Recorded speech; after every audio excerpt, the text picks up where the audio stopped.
All right. So, Billy, I want to process and navigate what just happened. Fine interview. I appreciate Kelly coming in. Very nice guy, by the way. Oh, great guy. McAllister. Great guy. Director of Shrek, the musical Parker. It's all in the news over the pride flags that are flown in a number near the end during what's called the freak flag side. And the city of Parker said they were getting lots of complaints and said, hey, according to the director and others, you got to change that up. Add more flags or whatever it is. Don't just do the pride flag. And they said, no, we're not going to do that. And the actors stood up and made a speech during the play and said, we're not going to change. This is an artistic freedom issue. This is a First Amendment issue. And we're going to stand and do that. And now Parker had seen the flags flown, okay, and had seen this during the pre-production. So you can't say that Parker wasn't aware of this and just said, whoa, my goodness, what the heck's happening here? And so here's how I'm navigating all this. I'm glad Parker didn't force them to take the flags down. I think that would be a violation of constitutionally protected rights. And like when I was escorted out of the state capitol for wearing a sweatshirt that said pro-life on it, I sued and they changed their perspectives. Yeah, and we've talked completely about this wrong. on the show. Okay.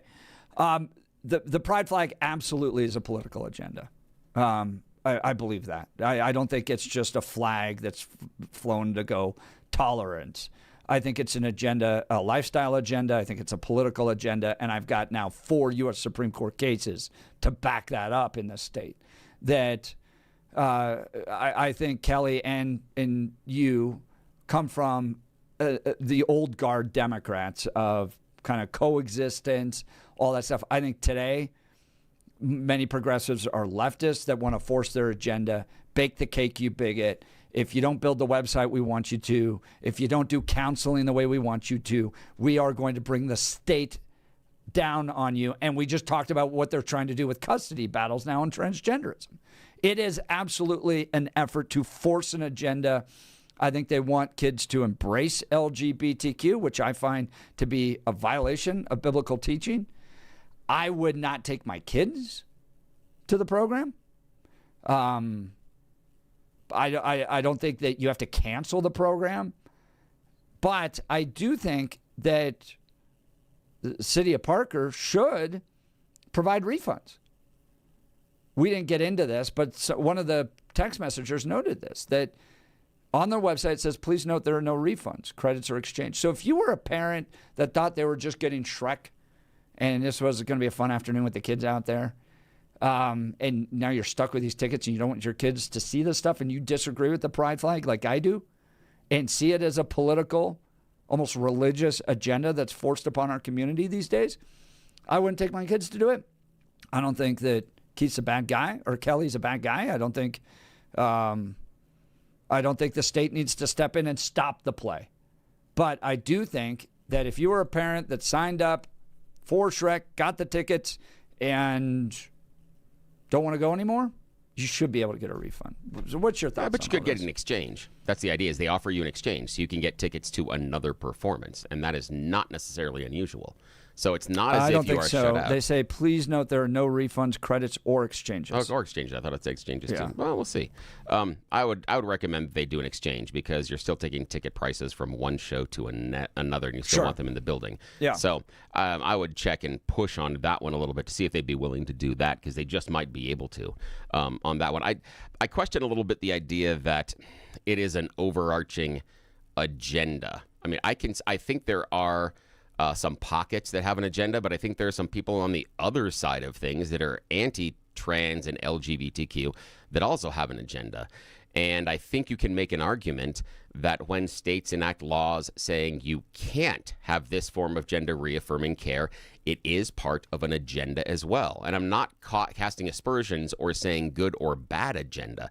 I'm just saying agenda, meaning we want it to progress this way, and this is how our group wants this to happen. Yeah. So I think it's fair on both sides. The thing for me about the Shrek and the issue with the inclusion is if If you go to Shrek and you are surprised at the pride flags in a song about inclusion, I think you've missed the entire metaphor therein in the story. That's the entire metaphor of the princess, the discovery, acceptance, who Shrek is, and the fact that he's the ogre that is super scary and ends up being the dude that saves the princess in the castle. And it's the leapfrog for the storyline in Shrek 2. How the perfect prince is not necessarily the perfect prince and what goes on behind it. So yeah, but it's an inclusion metaphor. Those messages are fine. I don't imagine there's many people that are against them. But why are we getting into sexuality? What do you mean? I don't understand. That's what the LGBTQ flag is. It's about sexuality. It's not just this notion of tolerance. We're talking about homosexuality, bisexuality, transgenderism. We're talking about what private parts and all that stuff. And what is the flag representing? That's why parents don't want to deal with it all the time. It's like, why do I have to explain to a 6-year-old what homosexuality is? Why are you explaining to a 6-year-old what homosexuality is? What's the context? Well, I just attended Shrek and they're flying pride flags. So now okay. I have to explain what the pride flag is. Now I'm into what homosexuality is and all that stuff. Why? Because it was on a theater. No. Why? Stage. Why? Why is it on the stage? Nope, you're missing the question. Why, when the 6-year-old asks the question, do you sit there and say, oh, that is a flag that is representing a bunch of people that like to have sex this way. Here's what sex is, and here's how these people do it differently than other people. And this is what, why? Why does this become some sort of a larger biological, societal, sociological discussion with a 6-year-old? Again, context, you a 6-year-old. don't think that's what the flag represents? Hang on. It's a 6-year-old. If a 6-year-old is going to ask me about planes and flight, I'm not necessarily going to go into all of the necessary details. It's a 6-year-old. If a 6-year-old asks you whether or not Santa or the Easter Bunny is real and is this letter really going to reach them, you're going to have a certain type of discussion. There are a lot of ways that parents can approach that question about a flag. You know, it's a rainbow flag. It's kind of pretty. It's a flag that means whatever. Or you can say it's just a flag they use in the show. You can ignore it. It is a 6-year-old. That's the issue. Is because the 6-year-old sees a flag does not mean you have to discuss the biology of homosexuality and heterosexuality as a parent. It is not demanded nor pertinent at that case. You can easily diffuse and go somewhere else. To me, like you're trying to dismiss what's actually happening here, and in what way? And you're just kind of going, well, it's a flag with pretty colors, and I'm going, no. The reason, the whole reason that this has become an issue and is written about in all the newspapers here in Colorado is because there are agendas behind it. This is an effort to promote an agenda. That's why I understand who Kelly McAllister is, because I think he comes from that time within the progressive movement where it was at least purported to be about tolerance and acceptance and the notion of the coexist bumper sticker. That is just completely changed. There's whole books about how this has changed and how right now anywhere that's progressive dominated, you have the least free speech. You have the most free speech restrictions taking place, and lawsuit after lawsuit after lawsuit. So it has become agenda driven, and this notion of, well, you don't really have to explain it. You could just go and say it's pretty colors. I just think is missing what's actually happening on the ground right now. I think we're missing the fact that the person in your example is 6, and that doesn't necessitate a larger discussion about what is going on. I mean, like if the 6-year-old asked about some of the issues going on with ICE in Minnesota because they saw some videos or something on the news, I'm not certain you're going into all the issues between the First Amendment, the Second Amendment, the Fourth Amendment. If they were flying ICE flags, in this Shrek musical, would you think it would be perfectly acceptable for parents to go, well, they're talking about cold ice cubes? You don't think there'd be anything else connected to that they're going to have to explain to kids? Well, if they were flying ice flags in the Shrek performance, I just think that it would be a different group of people who were pissed. We'd still have the same arguments, and it would be very, very similar, but it would just be different people that are pissed. You can't just go to your kids and go, wow, they're talking about frozen ice. There's so much happening in the culture that there's more than that. I know, and now you've kind of forced your kids and parents to have that. You and I are both parents. They have that flag up there, and you say, well, that is an organization that is, and then hold whatever you feel is the appropriate level of discussion and detail with your kid based on their comprehension, their stage in life, and your understanding and goals as a parent. Again, see Easter Bunny and Santa as examples. That's the issue. Yeah, I just disagree. I think this is agenda-driven, but I do at the same time, and I said this at the end, and I said it to Kelly afterwards, and I will go back to this yesterday with our conversation. One of the aspects you have to send signals in our culture is what you choose to use your dollars for. So if you don't like this, just don't go to it. Yeah, I got a question for you. It's that simple. Okay, you can just not buy tickets if you don't want to, but I don't think you necessarily have to use the force of government to try to shut it down. While you're talking about the people performing in the theater having an agenda, do you think that it is fair to say the people who are objecting to it also have an agenda? Oh, 100%. Okay, yeah, then that's fair. 100%. Okay. All right. Well, anyways, fun discussion. And this is why this show rules. Kelly walked into this and answered some really important questions for me, which I appreciate. Yeah, and particularly was around totally Jack Phillips and whether or not you support that. I appreciated him being intellectually honest on that. Yeah. Right? It was great. And it was great that he spent his time. He was impressive. Yeah, and the thing is, he also took the time to be here in studio and to hang with us both on air and off air, and to answer everything honestly and to be open emotionally. It's fantastic. We want you to be a part of the conversation. Give us a call at 303-696-1971. Text us on the Dan Caplis Law text line at 720-819-5115. Now it's time for the news. Blake Olson. Blake Olson, news and comment. Good Wednesday morning. It is 33 with plenty of sun outside. Beautiful morning in Denver. Expecting a high of 52 today. News sponsored by Pastor Camp Heating and Air Conditioning at 303-777-1234 to learn more about special savings opportunities on Lennox equipment. Our top story, DJT, set to speak soon at a summit to launch his Trump accounts savings initiative for children.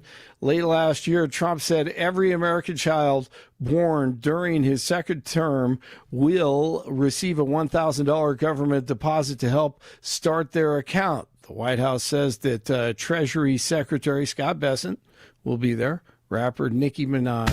Oh, my goodness. And Ted Cruz will be at the summit at the Andrew Mellon Auditorium in downtown D.C. The Fed is set to announce its first interest rate decision of the year later today. It'll happen at the conclusion of a two-day meeting at the Federal Open Market Committee. It's expected that the central bank will leave interest rates unchanged for the time being, with the next meeting coming in mid-March.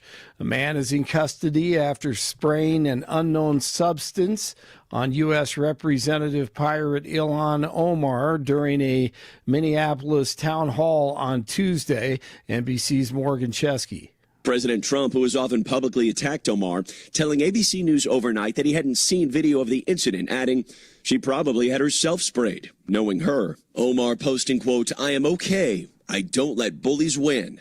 Meanwhile, according to multiple reports, a new DHS review finds that two federal officers fired their guns during the shooting of Alex Preddy in Minneapolis over the weekend. And 47 says that Minneapolis Mayor Jacob Fry is playing with fire after he declared that the city will not enforce federal immigration laws. The president issued the warning in a post on Truth Social. It comes after what Trump called a very good conversation with Fry.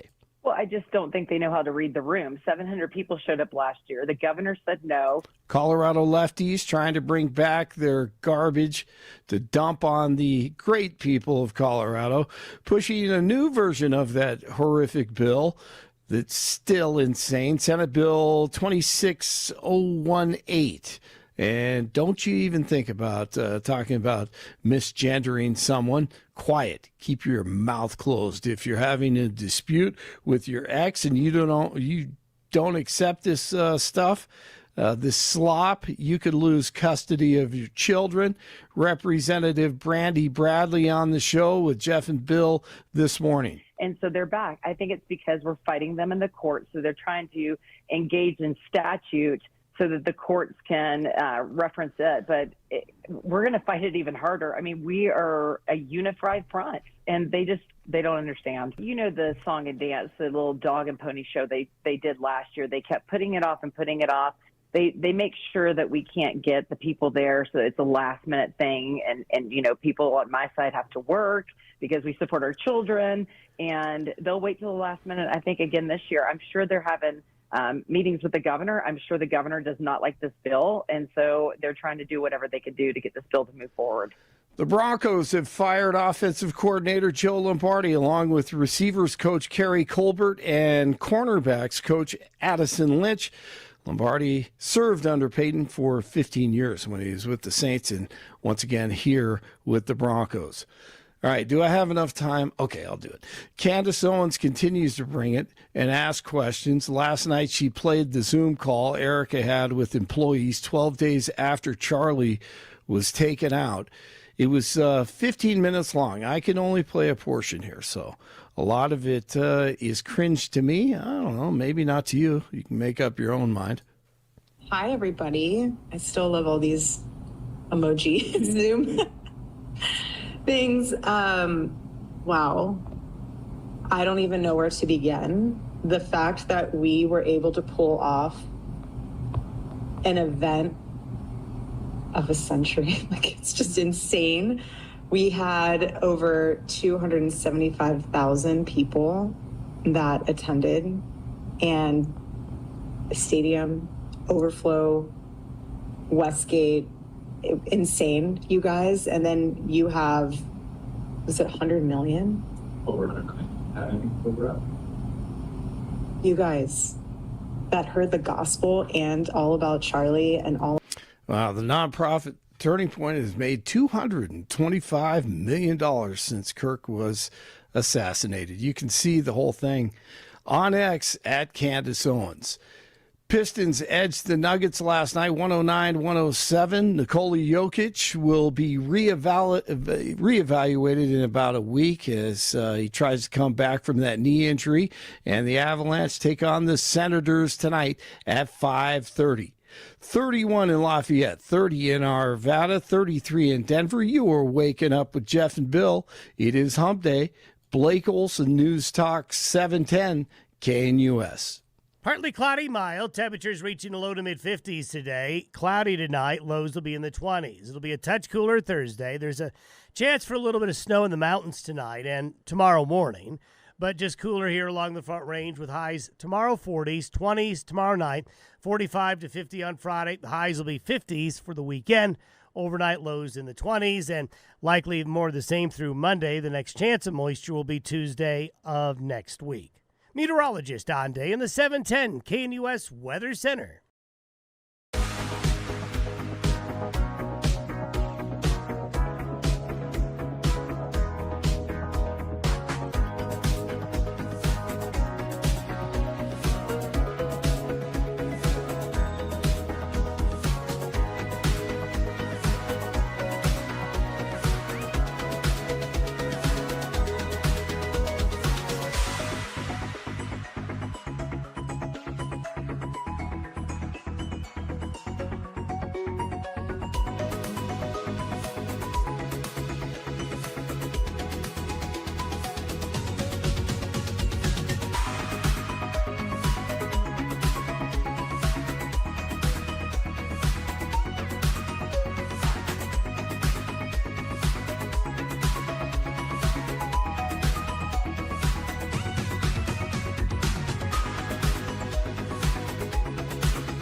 We have text messages, phone calls on either side of this issue. Pride flag flying at Shrek's production in Parker has drawn a lot of attention. The city got a lot of complaints initially and then said, hey, why don't you guys fly some other flags, not just pride flags? And the director, who just joined us live in studio, explained that the cast got together and said, no, we have the artistic freedom to do this. And to his credit, said that Jack Phillips also had the artistic freedom to deny baking the cake and designing it, and said, I don't want anyone to be forced to do anything. Is this a moment of limited government coming together? Right, left, going, yeah, Parker shouldn't be stopping this either way. And I've been escorted out of the Senate gallery, for instance, for wearing a pro-life sweatshirt, threatened to sue the state with fire, the free speech organization. And the Senate changed things. Is this the promotion of the LGBTQ agenda on kids? Is that the intent? To make it more accessible and acceptable to young minds to see the pride flag out there? And what should conservative parents do? I think one of the problems here is that the city should refund or exchange, provide a credit, if parents bought this thinking that it was just going to be an innocent show with no political agenda. I think the pride flag is a political agenda. And I can see that, and I think exchange is probably the best. I understand why they don't want to get into the business of refunding, because once you have the monies, you don't want to give the monies back. So I get it. But offering exchange, I think, is okay. The city saw this play. Yeah. In pre-production. Somebody saw it there and didn't anticipate that this might be an issue. And then they kind of put this little weak Shrek the Musical may include themes based on current events and social issues containing some mature situations and themes, and is intended for older youth audience. That doesn't... Just say, hey, they fly some pride flags, and look, you may not want your kids having to deal with that. I mean, that's in part why our kids don't attend government-run schools. I'm tired of the LGBTQ agenda pushed all the time. So we got them into a classical charter school. It just doesn't deal with this stuff. And then they go to Christian schools. Because I do think that homosexuality, bisexuality, and anything outside of sexual activity within the confines of marriage of one man and one woman is sinful. And we don't promote it in our family. So, but I also want to tell conservatives out there that you have a tremendous power to just, if you don't like this, if this isn't your thing, and again, Kelly McAllister's a very nice guy and was very kind to come in and engage in this debate. But if this is not something you support, you have tremendous power by just not going to it. And I don't want to be cancel culture-ish either. All right, let's go to the phone lines. Scott in Littleton. Scott, what do you think of all this? Wow, that's why you guys got the best show Oh, thanks. going. Because I'm as far right and conservative as they come, and I totally disagree with Jeff on this. When you go to a movie, the theater, ballet, concert, I don't even want to know exactly what's all in it, because I think part of going to that show is discuss it afterwards and to talk about, you know, what you agree with or didn't agree with, what was good, what was bad, so on and so forth. I mean, that's part of the art. And I loved your guest, by the way, Kelly. He sounds more of an artist than the director, but he can't direct a show to make everybody happy or even mad. So, you know, I don't even agree with the refund on it, because there's nothing unlawful, dirty, porn, or anything else in there. On the other hand, the NHL, National Hockey League, and the Colorado Avalanche have to follow it. They have a Pride Night.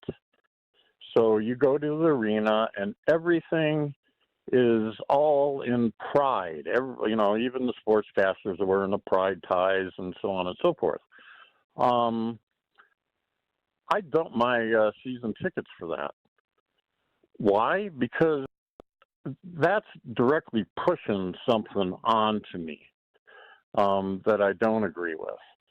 And, you know, they're not pushing anti-Pride Night, you know, but they do have Pride Night.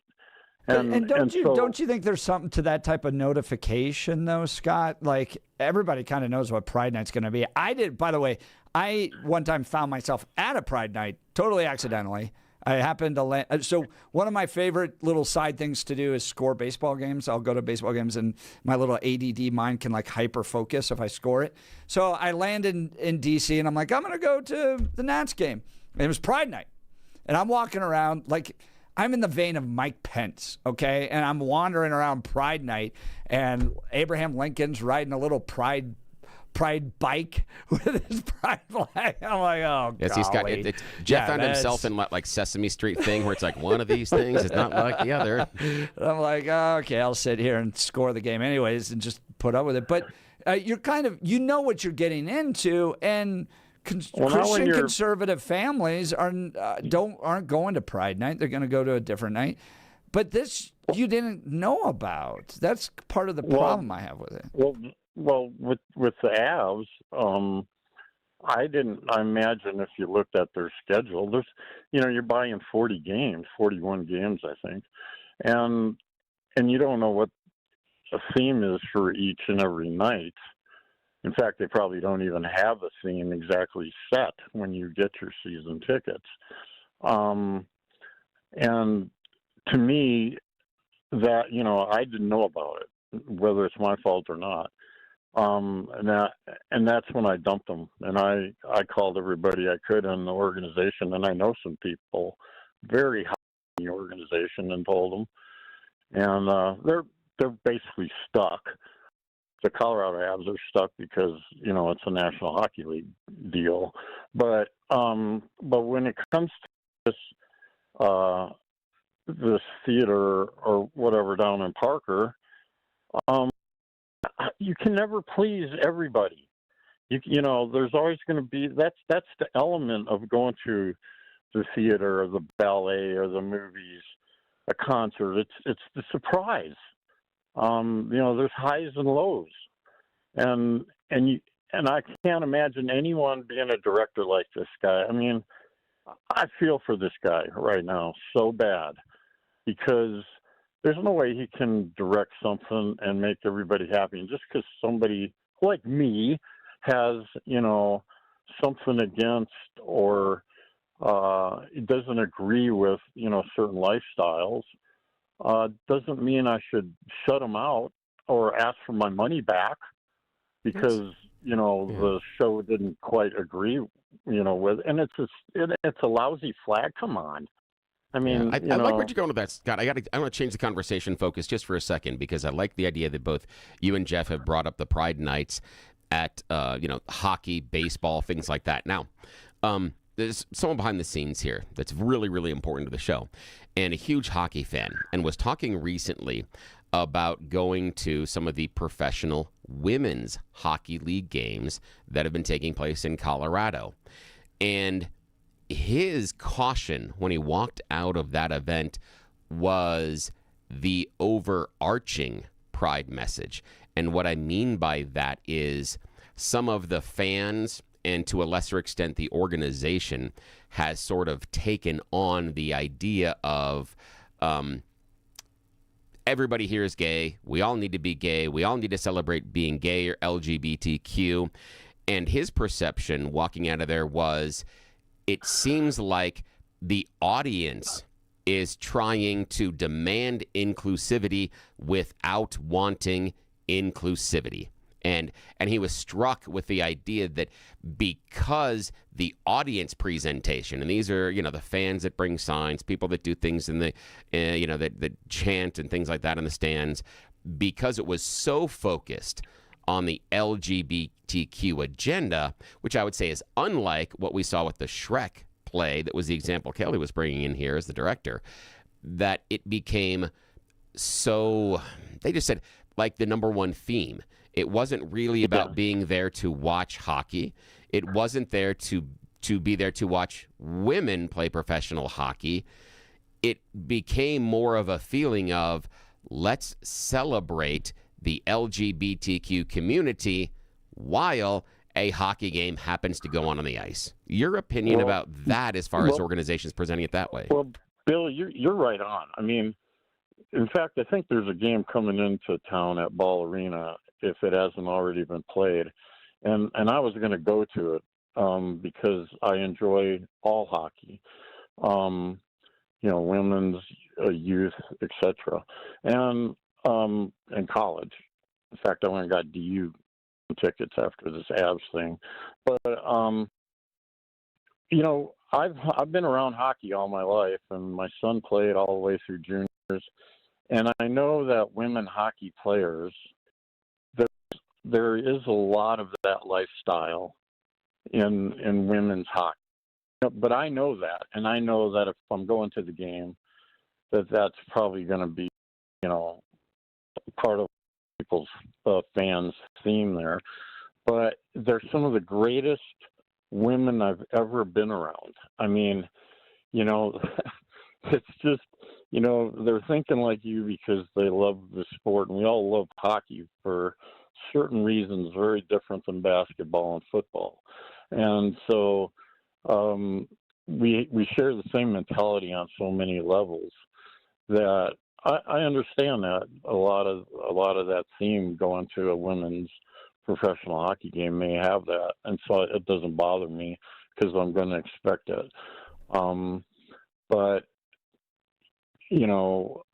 again, and I've played beer league forever, and we had women team too. It's a great point you made. But I don't expect it when I'm going to see the Colorado Avalanche. Yeah, that's a good point. Thanks, All right, Scott. Appreciate the call, man. Littleton, appreciate the call. Join the conversation. We're talking Parker. The Shrek play flies rainbow flags at the end. This is a play designed for families and kids and all that stuff. Was it an effort to drive an agenda? And what is that agenda? Is it acceptance and tolerance, or has the pride flag become a form of tyranny? To me, the pride flag is a form of tyranny. With the amount of battles we are facing just to be able to practice your faith in the public square, the pride flag is an element of government force against Christian values.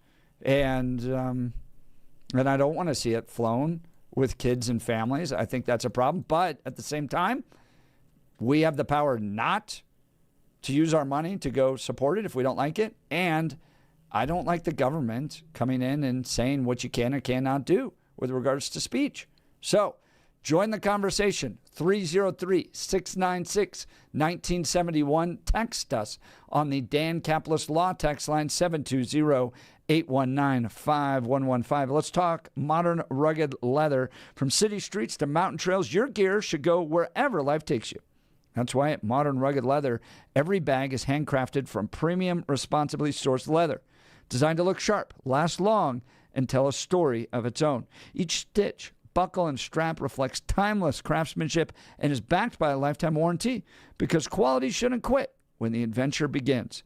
Whether it's the boardroom or the back roads, Modern Rugged Leather helps you carry confidence every step of the way. Modern Rugged Leather, modern style, timeless durability, backed for life. Life's going to take you places. Make sure your gear keeps up. Shop the full collection and find yours today at modernrugged.com. Again, that's modernrugged.com. I got my own right here. Yeah, this is a gorgeous leather bag. Beautiful bag. It goes with me everywhere, and it is the best leather bag I've ever had. And it is so soft, it feels like butter. modernrugged.com, modernrugged.com. We'll continue with your phone calls and texts. You're listening to the Jeff and Bill Show. This is Denver's Talk Leader, News Talk 710 KNUS.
Welcome back to the Jeff and Bill Show.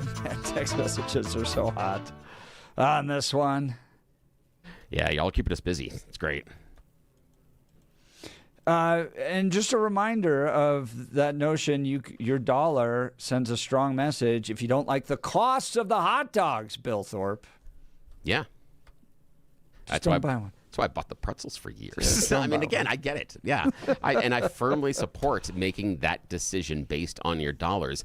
That's why I think that they should be allowing ticket transfers.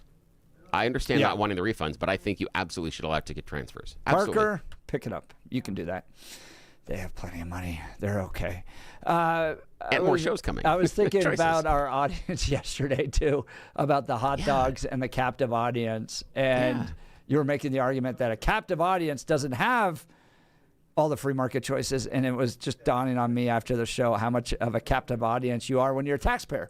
Yeah, that's true. That's a good point. Really don't have much of a freedom regarding there. And the Democrats are just like, you know what? We're going to take more and more and more. So, well, if you missed any of the show, go to 710knus.com to download the podcast. Billy, let's get into the mayor's priorities. Oh, yes. This is Denver Mayor Mike Johnston. Denver Gazette. Denver mayor aims to reduce gun violence and homelessness in 2026. I think we heard at least half of that before. Billy, that is my point. A little PTSD here. Have a job. Yes. Where you just get to repeat crap over and over again. You could take out this headline and just put it in 1992. Yes. And Denver mayor aims to reduce gun violence and homelessness in 1992. And maybe elsewhere in Colorado, you could also be a talk show host. Just saying. If you want to repeat the same topics over. True. Just he saying. does give us a lot to talk about. Yeah. Denver Mayor Mikey Johnston on Monday earlier this week outlined his top 2026 priorities with an eye towards the city's most persistent challenges. Notably homelessness, which has been growing under his administration.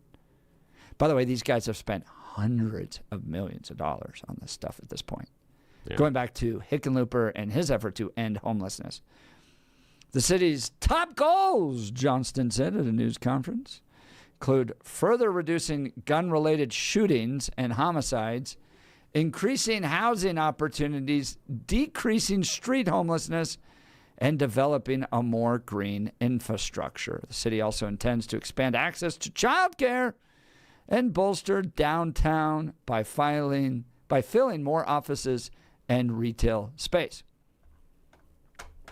What do you think of Mayor Mikey? A few years into his term, he's laying out his new agenda. You know, there's that song, 60s. I'm really, and you know, and you get to the point that's second verse, same as the first. That's kind of where we are. Second, same as the. It seems like we're repeating. I don't see anything new. I don't see anything necessarily that different from what the agenda has been in the last couple of years.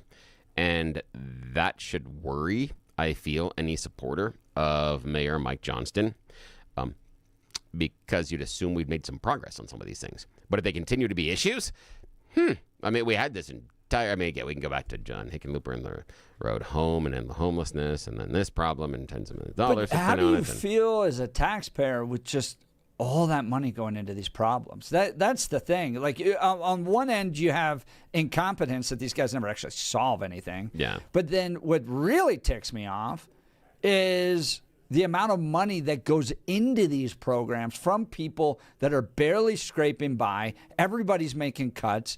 Everyone's budget is tighter.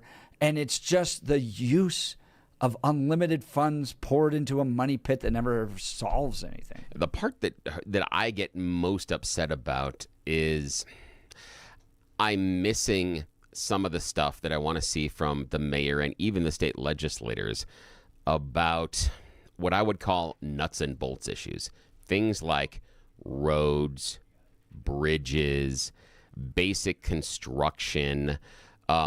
That we still have a portion of the city that was promised a light rail, and now we're just pretending as if that didn't exist. So those are the basic things. What I'm looking at is I think that a lot of the taxpayers would feel a hell of a lot better about some of these homeless initiatives and other programs if we saw an increase in spend on some of the stuff that impacts everybody. And what I mean by that is whether or not the roads or sidewalks or bridges are functional pretty much impacts you regardless of your economic or political situation. It even, to a lesser extent, impacts you if you are homeless. There are all sorts of things contained therein. So I'm questioning priorities. Some of it may be, even the idea of, hey, we can't spend as much on this homeless issue. We've got to make sure that we invest to make sure that these certain city construction projects, like Colfax, maybe get done quicker so that the businesses in that area aren't impacted. We saw what a just wreck 16th Street turned into, because again, we can't say mall anymore. I'm not allowed to say mall. It's just 16th Street. Just wipe that away. Cha-ching, $100,000 down the drain. And it didn't get done on time or on budget or anything else. And so that's where I want to see the investment and the spend rather than on these other programs, because as we've outlined, and we've had friends from Step Denver in here, the thrust of the Denver program of Housing First doesn't work because there's nothing conditional after that. Yeah. And you need to earn the housing based on sobriety and work. It's not that hard. Step Denver has been giving us this type of a roadmap for years. Correct. It's called the success sequence. And in fact, Brad from Parker texted in, well, what would you do, Jeff, to end homelessness? AEI, the big think tank in Washington, D.C., came up with what's called the success sequence. If you follow these 3 rules, 90%, I think it's like 95% will be out of poverty, okay? Finish high school. Yeah. Don't have kids until you get married. Get a job. That's it. It's not rocket science. If you follow those steps, they have found you are likely not to be not just homeless, but not in poverty either. Just get a job, finish high school, get a job, and don't have kids until you are married. Yeah. And for me, it's the idea of there would be a separation of groups that are experiencing homelessness, and it would be separation based on 1, mental health, 2, addiction, 3, economics, because I think you've got 3 different pools there. That's correct analysis. And they would have different approaches. If you're there because of an economic situation and you don't have the mental health or addiction issues, then you are in program X. You're in program Y if it's an addiction method, and if it's a mental health issue that probably also includes addiction, you're on program Z. And we can follow the steps that, and I'm using this intentionally, Step Denver has shown us about personal accountability, about societal support. And what I mean by society, I mean the group support inside of that community. The people that are going through Step Denver are there to support each other, and they have mentors in the program. They are drug tested every day because of addiction. Same thing can happen. This isn't a giant secret that we haven't been able to figure out yet. There are programs that have provided roadmaps, but unfortunately, I feel our legislators are too ignorant to look at it. This all requires personal responsibility, which Democrats will never acknowledge. All right. Mayor Mikey Johnston saying he's going to fill 3 million square feet of downtown office and retail space. They got a lot of open space downtown, and they're looking for, quote, creative ways, unquote, to convert commercial office space to apartments. By the way, the apartment vacancy downtown is at a 16-year high. Nobody wants to move downtown. Nobody wants to work downtown, Mayor Mikey. It's very simple. It is so simple. You make it the safest place it's ever been. You just do that. People with disposable income start coming downtown. That feeds your businesses, that feeds your restaurants, that feeds your entertainment district. Just make it safe, Mayor Mikey. You don't need to come up with, quote, creative ways to convert commercial office space to apartments. There's already a ton of apartments available. Just make it safe. All right, we'll continue. Let's talk Colorado Christian University, CCU.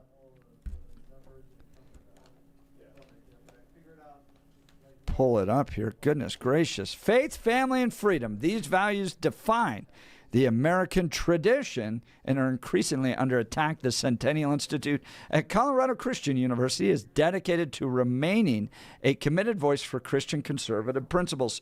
Through their public events, publications, and student initiatives, they're committed to delivering world-class programming that empowers citizens of all ages to stand boldly for conservative values and engage with the pressing issues of the day with grace and truth.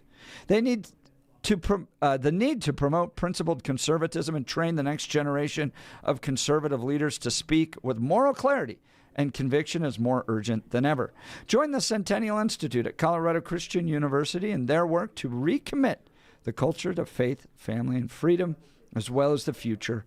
Learn more at centennial.ccu.edu. That's centennial.ccu.edu. We'll continue with your phone calls and texts. You're listening to The Jeff and Bill Show. This is Denver's Talk Leader, News Talk 710, KNUS.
The legend's here. Billy Boy.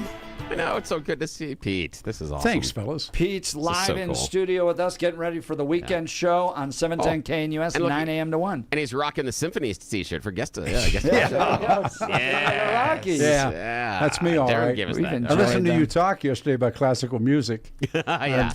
Yeah. Oh man, please. I grew up with that. It was like the lifeblood. I can sit there and I can hear it. And in fact, this is the crazy part: is my kids kind of make fun of me. Is the radio station and the music that is most often on in my car when I drive is classical. Either my car is dead. Really? Yeah. Either my car is dead silent, or I have classical music when I drive. Bach, Brahms, Mozart, all that Yeah. stuff. Gene Amel. Yeah. Oh yeah. Gene Love Amel, Gene KVOD. Yes, KVOD, KVOD. Yes. So, Pete, what do you got going on this weekend? We started, actually, I started last Saturday with asking the question of the listeners, why are homeless people homeless? I mean, we go around all these experiencing homeless, the unhoused, and homeless people are homeless for several reasons. Drugs, principally, meaning alcohol and narcotics. How about mismanagement of funds? I played political correctness, but the reasons are not that complex.